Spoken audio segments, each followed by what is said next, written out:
Surviving infidelity. Never understand how my ex-girlfriend can treat cheating as a normal thing. So, my D-Day was around 7 months ago. I, male 35, met my ex-girlfriend, female 27, in 2014, and we made it official in 2015. I found that she suddenly deactivated her Instagram account without telling me in late 2019, and I only found out when I tried to forward a post to her and I couldn't find her account. When I confronted her, she told me that she did it because she felt harassed by her work friend's friend, let's call him Carl, that has been tagging her and kept trying to hit on her. I've known about this Carl since couple months prior when we went to a social gathering on one of X's work event, prior to COVID. I told X that I will be speaking to Carl to tell him to back off. However, X stopped me saying that it's not worth it, and X didn't want to create a drama among her work friends, so I relent. Then COVID happened, and in March X told me that she'd been laid off and needed to move back to her hometown due to lack of funds, and I was not able to help her that time because I was in the middle of renovating my home. I paid her rent and bills when she first moved to my city and haven't found work. X refused to move in with me because I lived in the suburb, and her old place was in the city center. We lived 50 minutes apart. So we were apart for a few months until May, when I had finished renovating and had some funds to help her pay her apartment. While we were apart, I find her to be quite distant and cold. She went out often, despite COVID, and still awake in odd hours like 3 a.m., 4 a.m. At first, I dismissed my thoughts because I thought she was depressed and stressed, but these activities continued even after she went back to our town. One day, I was hanging at her place when she was taking a bath and her phone was blasted with chats. So out of curiosity, I opened her chat to see who was chatting her, and I found a barrage of nudes from Carl being sent to her, with a text saying, "I can't wait to see you tomorrow." My body went numb, and my mind went blank. I was fuming, so I tracked back to her previous chats with Carl, and I found out that they have been exchanging nudes since 2019. I took pictures of the chats and nudes, then I told her I had emergency issues at work that I needed to attend. I work in medical fields, so she knows sometimes I am needed in a certain situation. When I got back, I cried like a little baby. Part of me thinking that I should fight for her, part of me just hurt, real hurt. You see, my previous relationship also ended with me getting cheated on, so experiencing it again really sting me in the most hurtful place. In the morning, I opened my chats with her to see all our previous chats. I opened our pictures together, trying to find a reason not to throw this relationship away, until I stumbled upon our Instagram chats. I never deleted my chats with her. Lo and behold, her IG profile picture was there, but I couldn't find or open her profile. Then it clicked. She blocked me. This woman had me blocked on her IG with the guise of deactivating her IG. I made another account to stalk her IG, and yes, her IG was active, and was not put into private. I saw all her pictures, all her parties, stories, and yes, lovely picture of her kissing Carl in the mouth which was taken not too long ago.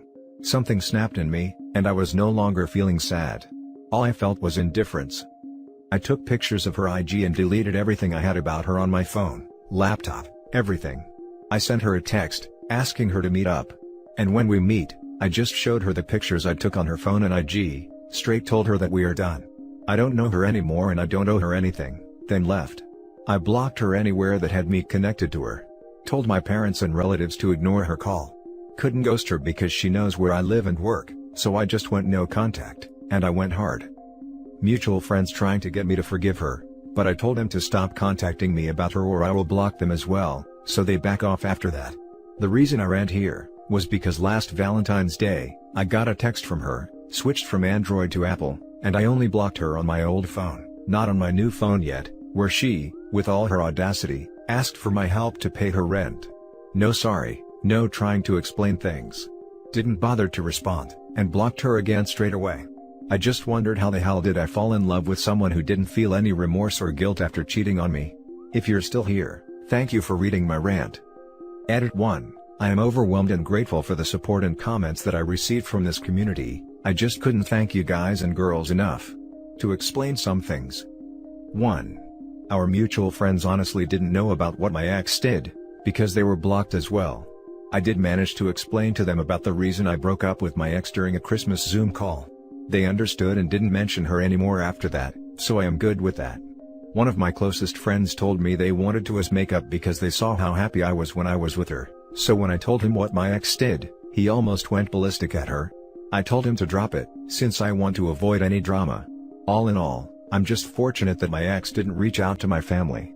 They were a different story I would like to avoid. 2. Some asked about the IG. I have to admit that I suck and ignorant at social media thing. I only know how to like, follow, comment, and post on Instagram, unlike my ex who is a heavy user of Instagram. So when she said she deactivated her account, I believed her completely. 3.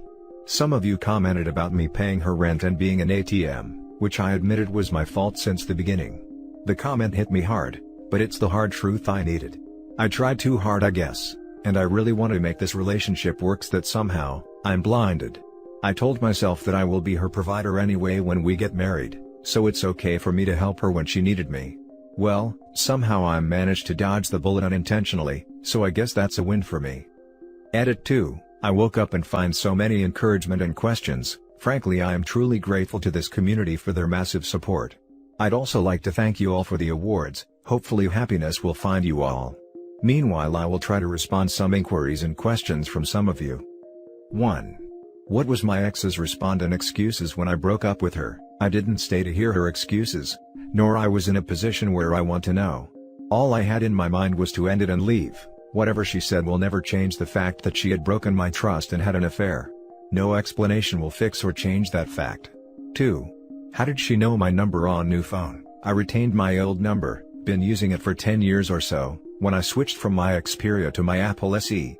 She texted me through regular SMS because I had her blocked on my WhatsApp, and I had forgotten to block her number on my iOS because I had deleted her number previously. Somebody asked why I changed from Android to iOS. Well, it's just because I wanted to try iPhone, I guess. 3. About her refusing to move in with me when she was laid off. I know it should have been a red flag, but at that time, I was trying not to be pushy about her moving in because I had thought that she might reacted badly should I insist. She doesn't drive and depend on me or her friends to go from one place to another, and since I am mostly working, she told me that she won't be able to go out with her friends or have anything to do if she moves in with me. I was always non-confrontational, and she was the type who hates it when someone forces her to do something she doesn't want. 4. About her trying to get me back. I don't know how to respond to this, to be honest. I don't know whether I am mentally prepared to see her again or caught off guard meeting her. This is the worst scenario that could happen to me right now. 5. I can't ghost her for obvious reason, house and work. Since I can't ghost her, I just really hope that she won't come to my house or workplace. After 7 months, I really hope she won't ever show up her face again. Again, thank you for your support and encouragement. It really made my day and reminded me that all will get better. Now for the top comments. Wow. Those mutual friends knew if it was so public on IG, and only you were blocked. Ditch all those people. Thank you for your response. Our mutuals are only 5 people. I have a very small circle of friends, so my ex had them blocked as well. My mistake was that I didn't want to explain why we broke up to my friends, and I deleted all my pictures about our IG, too hurtful to keep. The reason they want me to forgive her is that they felt that it was a shame that I ended up a 4 years relationship, and tried to be a good friend in making us become a couple again. They assumed it was only a minor misunderstanding between us. Cheating didn't bother her because she didn't see you as more than just something to be used at her convenience. This is confirmed by her asking you to help pay rent. I knew where this was headed when you said you paid her rent, but she wouldn't live with you, even temporarily. I just wondered how the hell did I fall in love with someone who didn't feel any remorse or guilt after cheating on me? It's a simple and very well-known pattern. You're a good, honest, considerate and loving person, Mr. Nice Guy, and she is a narcissist who needs constant supply of external validation, and one man, especially the nice one, is never enough. You're lucky that you discovered her cheating. And you're wise to quickly dump her. She'd ruin your life. You're capable of deep love, so move on and look for a woman worthy of you, who will love you as deeply as you'll love her. There are many such women, and dating is so easy nowadays. Take your lesson and don't get attracted to a narcissist again. Thank you. I'm taking it slow right now, and took advice from this subreddit to help me build my self-image. I am grateful to have found this subreddit few months ago. Holy cow. That's one hell of a story. I'm sorry you had to go through this. Thank you for your response. I am fortunate that I am in a better place now, and was able to move on. Though somehow my ex was able to trigger me with her text. Now for the last story. My story. A bit lengthy, but here's my story and I feel it's important, My fiancé and I were together for 6 years, lived together for over 5, and were engaged for 2. We had always had a wonderful relationship. She was the one that wanted to move in with me. She started dropping hints that she wanted to get engaged. Of course, I was ready and happy to also. After almost 4 years into our relationship, not too long after we were engaged, I discovered that she had some real clinical depression. She had always talked about how her career wasn't working out the way she'd hoped, and that it was making her depressed. One night, I came home and discovered that she cut herself on the wrist multiple times. I cried and panicked. But I cleaned her wounds, bathed and fed her, and vowed to support her and get her better.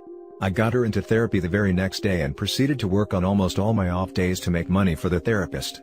I thought I was doing the right thing by being there for my fiancé. During this time, she and I never had issues with one another. She continued to harm herself from time to time and eventually got on antidepressants as her therapist feared she was a self-ending risk. I continued to support her, even doing research on ways I could be there daily for a self-harming spouse. Her depression, according to her, revolved around her want for a new and better job. At the time, we were living in Georgia. She wanted to leave Georgia as she felt that she'd stand a better chance at a career elsewhere. In June of 19, I relocated us to New York. I wrote her cover letter after cover letter, passed out her resume, and networked for her as much as I could. In October of 19, she finally found a job that made her happy. I wrote the cover letter for this job and I couldn't have been happier for her. Soon after, I swiftly noticed a change in her. She became withdrawn, occupied, and distant from me. The one time I needed her to be there for me when I was down, she was only concerned with herself. After I called her out on it, she swore up and down that she didn't mean it, and that it was me and her against everything and that she'd prove it. In Jan of 2020, she began to act very odd and suspicious. We began to fight a lot. I didn't think she was cheating on me, but I knew something was off. I told her that I felt that she was changing and now realized she wanted something different in life. I told her that I felt she was outgrowing her life with me and that it was okay and that she could go. But she cried and pleaded that I was wrong. In February 2020, I told her the same. I told her that I believe she's outgrown what she thought she wanted in life with me, and that it was totally okay and that she could go. But again, she cried and pleaded to me that I was wrong, that she was here with me and that I was misinterpreting everything. In March, we once again got into a huge fight over her odd behavior. I was so anxious and depressed all the time, trying to figure out how a great relationship of 5 years was falling apart so quickly. During the fighting, we decided to take a break. I asked her if there was someone else and immediately apologized for it. She looked me in my face and asked me how I could ask her that. I remember going away to a hotel that night and I turned on myself. I was convinced that if she crying and pleading that there's nothing going on with her, then it must be me. I apologized for it, took ownership of everything, and asked for another chance to be a better man. She then took me to a couples therapy session. After the session, she told me that she wasn't sure if she wanted it to work out with me. So, I told her that I would not be here for that and I left. I told her it was over.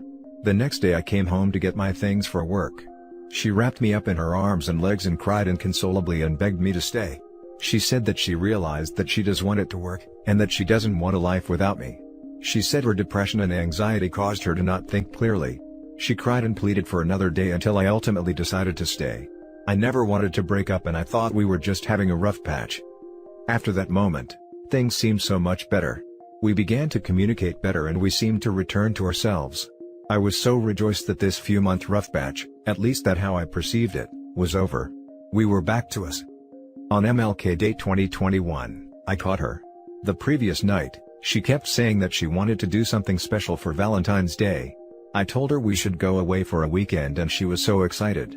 We went to bed that night and even looked at hotels. The next day, I went to work on the holiday to make extra money for this trip. She was off and said she was going to get her nails done. She then said she was going out for drinks with her girlfriends. Later that evening, she came home and readily ate the meal that I prepared for her, the one she requested. Something wasn't sitting right. I checked her phone and saw everything. She reached out and made plans with him the previous night, the same night we were planning our special Valentine's Day trip. She spoke to him using words she'd used with me for years. She even threw me under the bus to him. When I confronted her, she continued to lie and lie. She finally admitted what she'd done and said it started in March. March of 2020, the time when she convinced me I was crazy. The month that she took me to couples therapy knowing what she had already done. The way she had known what she'd done when she cried and pleaded for me to come back and stay. Her explanation was that, we were fighting so much and she went to him and developed feelings for him. If you look at the timeline of the fighting, January, February, and March, she was already down this road. So the sudden fighting was happening because of what she was doing, not the other way around. The fighting was happening because she was doing this, and when I called her out for acting weird, she convinced me I was crazy. When it was all done and over with, she basically blamed it on me and laid out a laundry list of all the ways I was terrible to her. Told me that I never trusted her even. She manipulated me, gaslighted me, and convinced me I was crazy and got me to stay all while she knew exactly what she was doing. Now for the top comments. That's painful. I always despise hearing people getting talked out of their gut instincts. Betrayal is bad enough, but causing someone to doubt themselves is evil. Far out. That is deeply manipulative. What an awful human. I guess she was so desperate to have you as the backup role. She seems like a very unstable person who is bound to come crawling back when her life falls to pieces. That is inevitable. I know this must be rough for you. But you must feel a weight off your shoulders to know that she's not anchoring you down. I hope you're doing so much better now. The classic story. Mentally put together, good-natured person finds someone they vibe with. Unbeknownst to them, this person they found has serious unresolved mental/emotional issues if not strong character defects. Tries to invest into the relationship because this good-natured person can see the good in this sad sap they found. The kindness goes to their head, not knowing how to process actual healthy and unconditional love, decides to immediately take advantage of it because why not? Not to crap on those with mental issues. But this is far too common. If not for cheating stories but for bad/traumatizing relationships. I want to be naive enough to believe that sometimes you find a fixer-upper as a certain wintery-themed Disney flick would suggest. But damn, there is no excuse for this kind of manipulation. Every time I read a post on this sub I just keep asking myself, how could you do that to someone and not feel a thing? When people with mental issues crap on others, I believe it's appropriate to crap on them. And that's it for this video guys. If you have thoughts to share, leave a comment below. Don't forget to hit like and subscribe if you like this content. I'll catch you in the next one. Good day everyone.